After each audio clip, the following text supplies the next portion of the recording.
Bueno, y lamentablemente en este programa ya le dedicamos cada semana un segmento por lo menos a las cuestiones de seguridad, porque semana con semana se van acumulando los hechos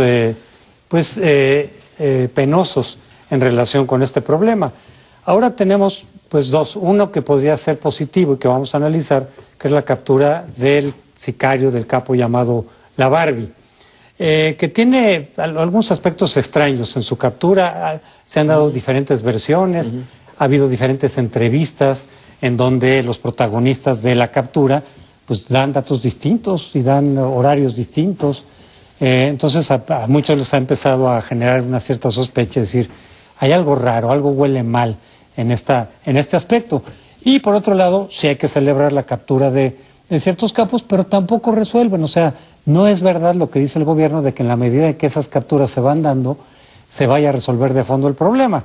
Porque si recordamos las capturas de ya hace mucho tiempo, de por ejemplo los capos Caro Quintero y Doneto, pues hubiéramos esperado que las cosas hubieran mejorado y por el contrario han empeorado. En realidad no son factores que puedan ser determinantes en esta lucha contra el narcotráfico.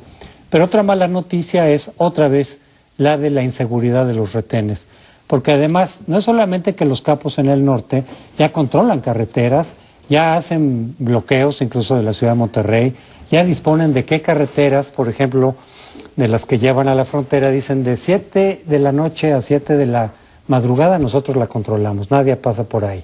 Solo en las mañanas la gente puede circular, en las noches las usamos nosotros probablemente para sus transportes, ¿no? Y el Estado no hace nada por impedirlo. El problema es también que quien está destinado a protegernos, que es el Ejército, y quien es el principal baluarte del Estado en esta guerra, que ya podemos calificar de una guerra civil, también por error o negligencia o lo que sea, también suele afectar a los ciudadanos en los retenes. Ya ha habido varios casos de gente que se pone nerviosa, de que no sabe qué hacer, a lo mejor dice, si me paro, quién sabe qué me vaya a ocurrir, mejor échate para atrás, y son acribillados, como ocurrió recientemente con 2 jóvenes, otra vez en Nuevo León. Pues, puede decir tal vez una herejía.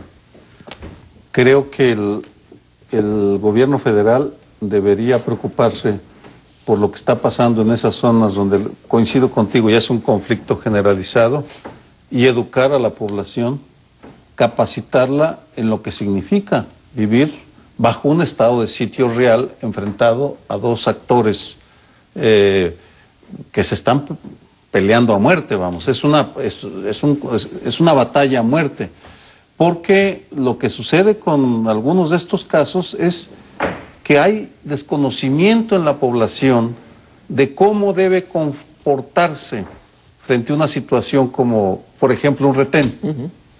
Confieso que si me parara un retén en la Ciudad de México, no sabría si pararme o acelerar, por las noticias que tenemos de que grupos del crimen organizado se visten como militares o como policías federales y utilizan los retenes para detener. Y secuestrar, por ejemplo. Y secuestrar, pero vamos, que el gobierno federal empiece a utilizar esos espacios, al menos en las zonas de conflicto, en lugar de decir todas las maravillas que han hecho unos y otros, que se dediquen a informar, a educar a la población lo que significa vivir en una zona de conflicto. Porque de otra manera seguiremos teniendo casos como estos. Vamos, ya de por sí el ejército está en una situación extraordinariamente delicada. Tú lo decías en la mañana, Lorenzo, coincido contigo. Un grupo nervioso, tenso, estresado, esperando un ataque de cualquier lado, porque ellos están combatiendo con una población civil. Es un combate, es un combate urbano, no es al aire libre la mayoría de los casos, y pues es fácil que disparen cuando alguien no se frena. Lo que significa es que tampoco en este terreno, el de la comunicación hacia las posibles víctimas, el gobierno federal está mostrando un interés real. ¿Y por qué hice una herejía? No entendí eso. No me parece sensatísimo todo lo que dices. Pues porque parece que uno está buscándole el negrito en el arroz para criticar al gobierno federal. Lo que sucede pues es que... Yo creo que es sensatísimo lo que has dicho y además requerimos que la población entienda en algunas zonas y que la clase política se haga cargo de lo que eso implica, lo que está sucediendo, por ejemplo, en Tamaulipas o lo que está sucediendo en Nuevo León. O sea, cuando la guerrilla en El Salvador tomó y estuvo en condiciones de bloquear la capital, una buena parte de la deliberación, son cosas diferentes, las guerrillas de los narcos. Pero bueno, desde el punto de vista de lo que es operativo, el desafío a un gobierno, en Nuevo León les han desafiado de una manera permanente con los narcobloqueos y deberían decir, oiga, estamos a punto de perder la segunda ciudad económicamente más importante de este país. Yo creo que eso debería llevar al gobierno a tener una lectura muy clara. Y lo de Tamaulipas ya lo tomamos a chacota, algunos. Pero bueno, tenemos periódicos que han sido amenazados, tenemos alcaldes que han sido asesinados, candidatos a gobernador que han sido asesinados, primos de un magnate muy importante de los medios de comunicación secuestrados, y el gobernador sale y dice, estamos rebasados. Solo falta que dijera que hay que encomendarse un santo porque ya en Tamaulipas no hay gobierno. Cuando uno dice semejante cosa ante los medios de comunicación nacional, la consecuencia debería ser, oiga, ¿y cómo vamos a abordar esta situación? Si los gobiernos no están operando y no hay condiciones para darle garantía a nadie, lo que tú describías ocurre en varias ciudades del norte del país, donde no sabes quiénes son los militares y quiénes son los zetas o el retén a quién obedece. Yo creo que sí hay que reconocer la gravedad del asunto y deberíamos aprovechar todas las capacidades mediáticas y pedagógicas para explicar la gravedad del asunto y no seguirle dando vueltas como si fuera un tema que solo involucrar a un municipio. Yo creo que dos estados estén a punto, por no hablar de Ciudad Juárez, a lo mejor Chihuahua merece un tratamiento diferente en otros municipios, pero que dos estados tan importantes como Nuevo León y Tamaulipas, por Tamaulipas pasa más del 40% del comercio bilateral entre México y los Estados Unidos. Resulta que no tengan gobierno, sí requeriría un tratamiento diferente. Lo que dijo José Antonio, estamos en guerra civil, es para pensarse ahora.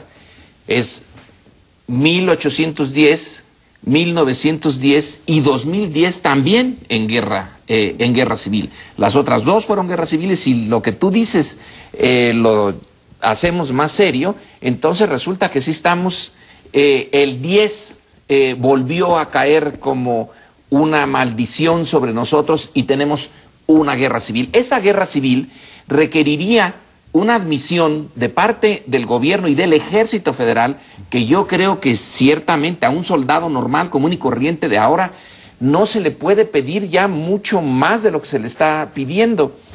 Es que tenemos que... Esto debía de haber sido hecho desde hace mucho tiempo. El ejército mexicano tiene que prepararse para guerras en zonas urbanas y guerra civil. Es muy difícil. Es imposible que no vuelva a suceder esto de los retenes y que el ejército no deje de disparar sobre civiles si está confundido. Pero ¿cómo le hacemos para que el ejército mexicano se prepare para esta guerra en nuestro caso, siempre han sido guerras civiles, bueno, casi siempre, de no ser eventos en el siglo XIX y el principio del siglo XX, estas fuerzas armadas están peleando contra mexicanos, pero pelear contra ellos en un entorno urbano requiere repensar totalmente la lógica del ejército en México, y no se ha hecho. Bueno, se nos ha terminado el tiempo de este segmento, lo esperamos en el siguiente y último segmento.